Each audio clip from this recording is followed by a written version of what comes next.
तो सारे भैया ने भाई मेरी राम राम। हमारे साथ हैं करण प्रताप सिंह भाई साहब। नमस्कार, जय हिंद, प्रणाम। राम राम जगदीप भाई। कैसे हैं भाई साहब आप? बहुत बढ़िया, एकदम बढ़िया, बिल्कुल फ्रेश रहो, बिल्कुल टेंशन नहीं है, थकावट नहीं है। किस बात की थकावट? क्यों सारा दिन कॉलेजों में जाना, स्पीच देना, सारी मैनेजमेंट तैयार करना, खुद अकेले करण प्रताप भाई लगा हुआ है। मतलब मंत्री जी के बेटे हैं लेकिन स्पोर्ट नहीं है, वो स्पोर्ट नहीं ले रहे वहाँ से, खुद के और संघ के विचारधारा पे लग रहे हो। देखिए, हमने संघ से एक ही बात सीखी है, चरैवेती चलते चलो और इसी तरह पे हम काम करते हैं। और मेरी पूरी टीम काम करती है फाउंडेशन की। और अभी आप देखोगे कल सुबह 10 बजे चौधरी देवीलाल विश्वविद्यालय सिरसा में आयन फाउंडेशन के बैनर तले सक्षम युवा देश की रीढ़ कार्यक्रम तीसरे विश्वविद्यालय में होने जा रहा है। एक तो आपका पंचकूला में हुआ, कुरुक्षेत्र विश्वविद्यालय, जींद विश्वविद्यालय, Panchkula government college, Narwana SD college और KM कॉलेज, 2 कॉलेज बोले, DAV कॉलेज करनाल। अच्छा, तैयारी तो थी गुरु जम्बेश्वर यूनिवर्सिटी की भी, लेकिन फिर वो मोदी जी के प्रोग्राम के कारण, मोदी जी का कार्यक्रम था। और दूसरा फिर वो मई के महीने में पहले हफ्ते में वो प्रस्तावित था कार्यक्रम। हाँ, इसीलिए थोड़ा सा व्यस्तता थी। अब सिरसा जी, बहुत दिमाग लगाना पड़ा ना? नहीं, कोई दिमाग नहीं है, लेकिन ध्येय जो है, टारगेट जो है वो एक ही है कि सक्षम युवाओं को राष्ट्रवाद की जड़ों को मजबूत करने के लिए कैसे काम पे लेके आना है। आपका जो देश की रीढ़, जो युवाओं के ऊपर कार्यक्रम है, उस पर मैं बाद में आऊँगा। आज जब आपने मोदी जी का जिक्र कर लिया तो मैं आ जाऊँ। मोदी साहब ने वक्फ बिल पर एक बात कही, अगर कांग्रेस इस कानून को ठीक से तैयार करती तो मुस्लिमों को पंचर बनाने ना पड़ते। क्या कहना चाहोगे इस विषय में? देखिए, मुसलमानों की जो आज दशा है देश में, उसका सबसे बड़ा हाथ जो है उनकी इस दुर्दशा में, वो कांग्रेस का है। कांग्रेस कहने में तो, दिखावे में तो मुसलमानों की माई बाप बन के दिखाती है, मगर सबसे ज़्यादा उसको बीच सड़क पे लाके छोड़ने वाली जो अगर कोई पार्टी है वो कांग्रेस पार्टी है। अब मैं देखने लगा था, मोदी साहब पूरे कांग्रेस पे हैवी थे, बहुत ज़्यादा हैवी। उन्होंने ये भी कहा कि भाई कांग्रेस में अगर इतना दम है तो अध्यक्ष किसी मुस्लिम को बना के दिखाओ। बना के दिखाना चाहिए, उनको दिखानी चाहिए ताकत इस बात में। सारा दिन मुस्लिम, जबकि कांग्रेस की पार्टी की तरफ से प्रधानमंत्री रहे देश के हमारे मनमोहन सिंह जी, वो यहाँ तक बात को कोट करते थे कि यहाँ के संसाधनों में पहला अधिकार तो मुसलमानों का है।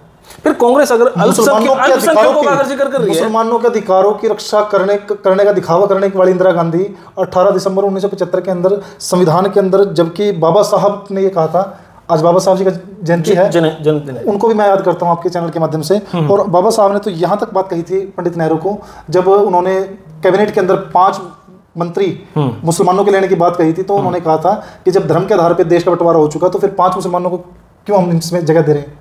जब वो वही बात करने वाले थे, और उन्होंने द पाकिस्तान और द पार्टीशन ऑफ किताब के अंदर जो बात लिखी थी वो यही कही थी कि भारत के अंदर जो मुसलमान रह रहे हैं इस टाइम पे धर्म के आधार पे बंटने के बाद भी, उन्होंने कहा था, सीधी लाइन लिख रखी है, आई थिंक 232 नंबर पेज भी है वो लाइन, और उन्होंने कही थी कि भाई यहाँ पे रह रहे मुसलमान वो कभी भी संविधान के लिए खड़े नहीं होंगे, उनके लिए शरिया पहले है। उसके बावजूद कांग्रेस ने क्या किया, अम्बेडकर जी की बात की अवहेलना करते हुए 18 दिसंबर 1975 में इंदिरा गांधी ने जब इमरजेंसी लगाई तो धर्मनिरपेक्षता का शब्द जबरदस्ती जोड़ा गया। अगर कांग्रेस मुस्लिम है, अल्पसंख्यक है, अगर उनके बारे में सोच रही तो समस्या क्या है? नहीं, देखिए, बात सोचने की नहीं है। अल्पसंख्यक हैं वो, ठीक है, अल्पसंख्यक तो सिख भाई भी हैं, हमारे क्रिश्चियन भी हैं, बुद्धिस्ट भी हैं, उनकी बात क्यों? मनमोहन सिंह ने ये बात सिर्फ ये कि अल्पसंख्यकों का अधिकार, अल्पसंख्यक मतलब उन्होंने, वो तो खुद सिख थे, उनको सिखों की बात करनी चाहिए थी। तो फिर 1984 के अंदर सिखों के गले में टायर डाल के उनको क्यों छुड़ाया गया? जबकि भाई स्पीचलेस हूं मैं जी।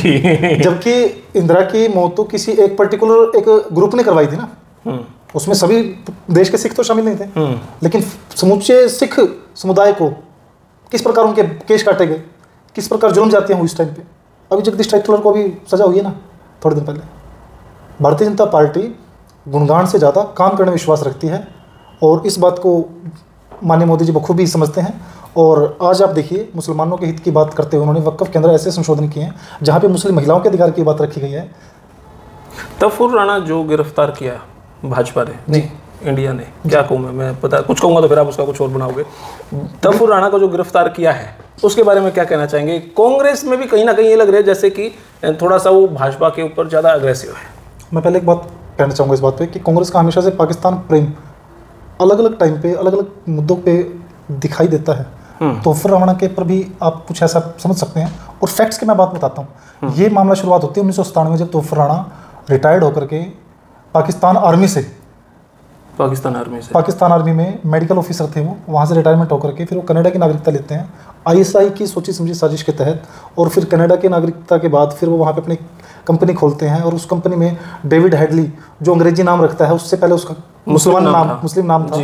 और वो योजनाबद्ध तरीके से भारत में कंपनी स्टैब्लिश करते हैं, उसी कंपनी का एक पार्ट भारत में ऑफिस बनाते हैं मुंबई में, और फिर डेविड हेडली उसके माध्यम से आना जाना रखता है और सारी जानकारी वो लेकर के वहाँ पे देता है। और फिर वो जानकारी हाफिज सईद की 2008 का जो हमला हुआ उससे पहले 3-4 साल पहले तैयारी की, 3-4 साल पहले नहीं, 1997 में नहीं रखी गई इसकी।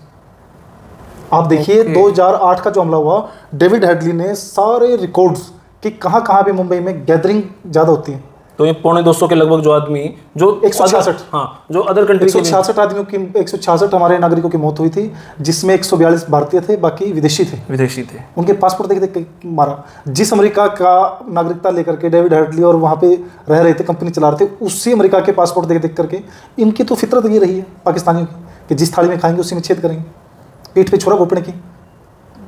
तो ये बहुत बड़ी साजिश थी, और हाफिज सईद की जो प्लानिंग थी उसको उन्होंने सिरे चढ़ाया। और कांग्रेस तो ऐसी पार्टी थी कि अब अजमल कसाब केवल मुस्लिम है, इसलिए उसको जेल में बिरयानी परोसी गई। और तोफर राणा की बात छेड़ी है, तोफर राणा को आपने शायद अभी जिक्र चल रहा है एक किताब का, अ प्रोमिस्ड लैंड, बराक ओबामा उसके राइटर हैं। बराक ओबामा ने 1920 में उसका विमोचन किया, पूर्व राष्ट्रपति, उन्होंने उसका 1920 में विमोचन किया है, और उसके अंदर उन्होंने स्पेशल मेंशन कर रखा है कि तोफर राणा को अमेरिका की सरकार भारत को सौंपना चाहती थी, मगर भारत की सरकार उस वक्त की जो कांग्रेस की सरकार थी, उन्होंने ये बात के डर दिखाते हुए कि भारत में मुसलमानों के प्रति के खिलाफ माहौल तैयार हो रखा है, अगर इनके खिलाफ माहौल और ज़्यादा मजबूत होगा तो भाजपा को फायदा होगा। सिर्फ इसी बात को लेकर के जगदीप भाई, इन्होंने इसी बात को लेकर के तोफर को यहाँ पे लाने की कोशिश नहीं की। तो बराक ओबामा ने अपनी बुक में लिखी है, उस किताब को कैसे फाड़ेंगे जाकर के? अजमल कसाब को जेल में बिरयानी परोसी, उसके हमारे जो जेलर थे उन्होंने अपनी किताब में लिखी है बात, उनकी किताब कैसे फाड़ेंगे? लेकिन मेहुल चोकसी का भी अब जिक्र चला हुआ। वैसे तो मेहुल चोकसी की बात, जहाँ तक कांग्रेस हमेशा चौकीदार चोर का नारा आपने सुना था ना जी, वो मेहुल चोकसी और नीरव मोदी के भगोड़े साबित होने के बाद ये मोदी चोर है कि उनकी मदद करते हैं, इस प्रकार से नारा चला था 2019 चुनाव से पहले। आज कांग्रेस पार्टी के वो लोग, वो नेता कहाँ गए जो मोदी जी को चोर कह रहे थे? आकर के सरेआम मंच पर आकर के बढ़ाई करें ना।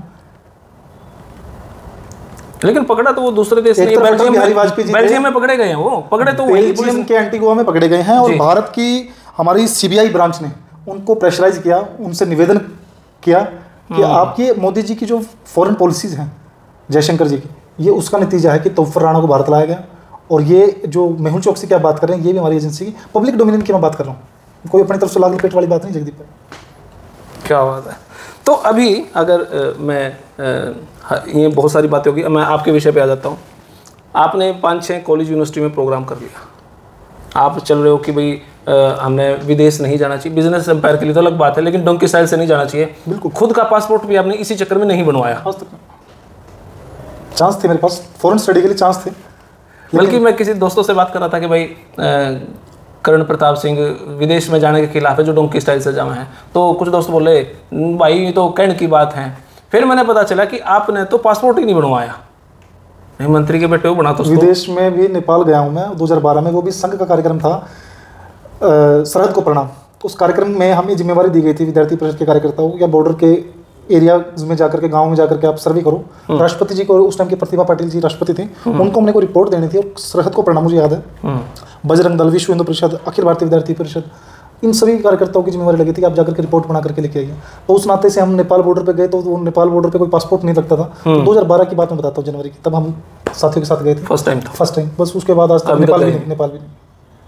भाई सिर्फ एक भाषण नहीं, खुद भी उस चीज़ पर उतर रहे हैं। तो अभी इस प्रोग्राम से क्या इनपुट निकल रहा है? भाई हाँ, मैंने ये इतने प्रोग्राम कर लिए, यूथ में जा लिया, मैसेज क्या रहा है?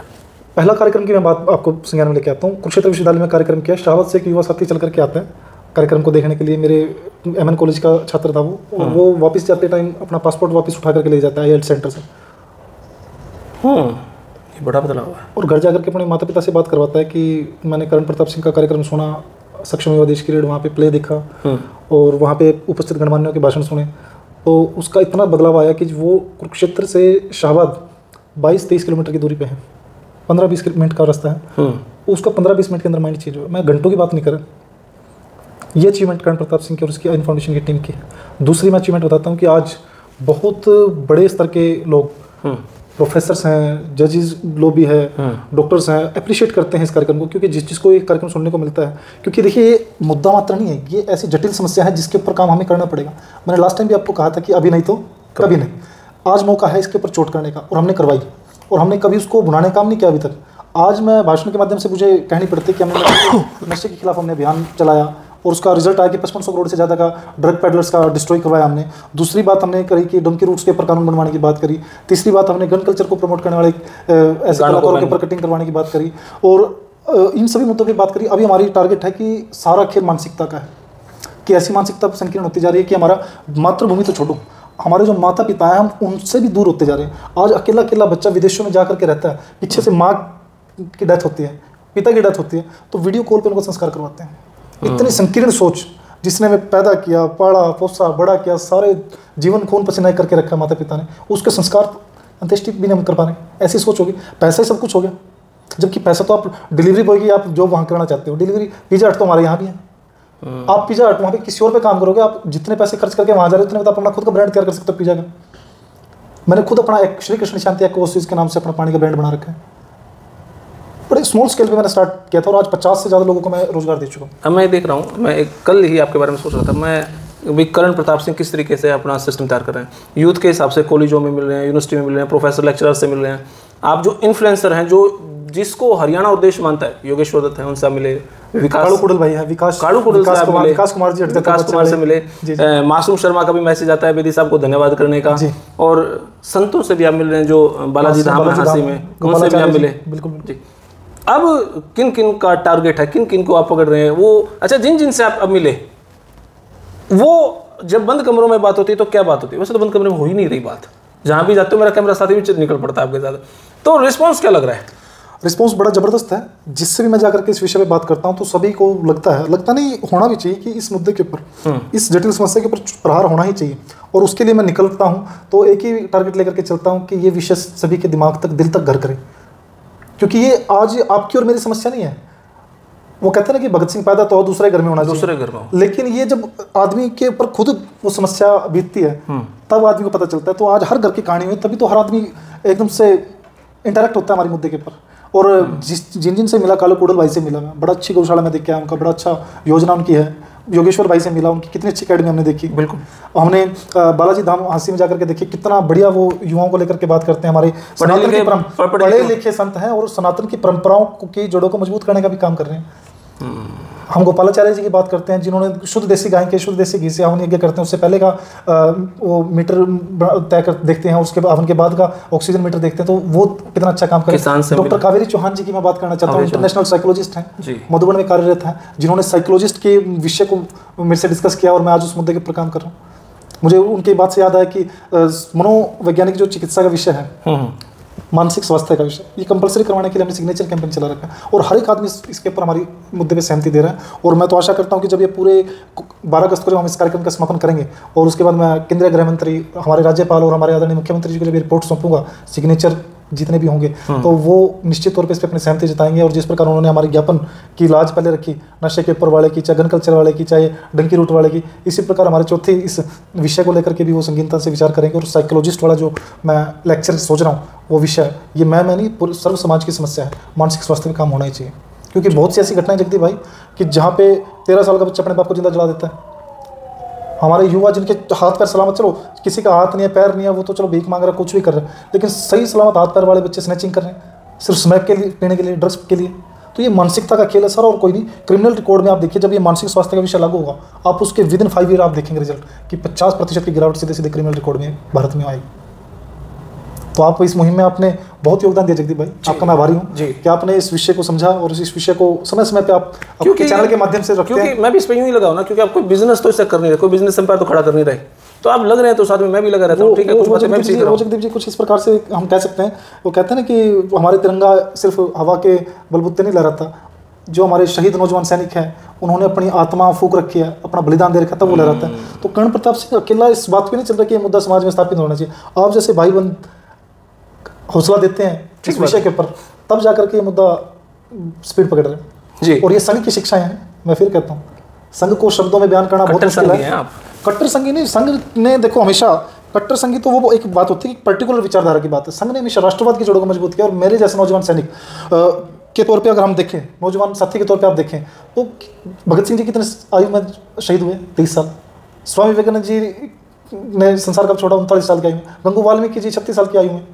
मंगल पांडे जी पहली क्रांति छेड़ने वाले, वो 32 साल की आयु में गए। महारानी लक्ष्मीबाई युवा थे, सुभाष चंद्र बोस जी युवा थे जिस टाइम पर उन्होंने आंदोलन चलाया। तो ये सारे युवावस्था की बात थी।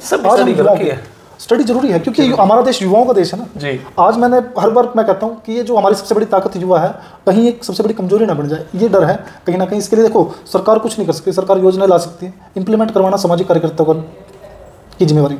तो आप और हम सब सामाजिक कार्यकर्ता हैं। आप पत्रकारिता में हैं, मैं राजनीति में हूँ, कोई किसी पेशे में, कोई किसी पेशे में, उसको करना चाहिए काम देश के लिए। बहुत बहुत शुक्रिया सर, आपका बहुत बहुत धन्यवाद। तो भाई ये है हमारे करण प्रताप सिंह, और युवाओं को लेकर कुछ यूनिक तो चल रहा है।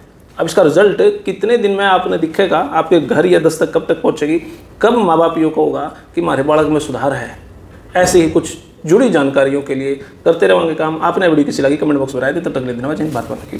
Thank you.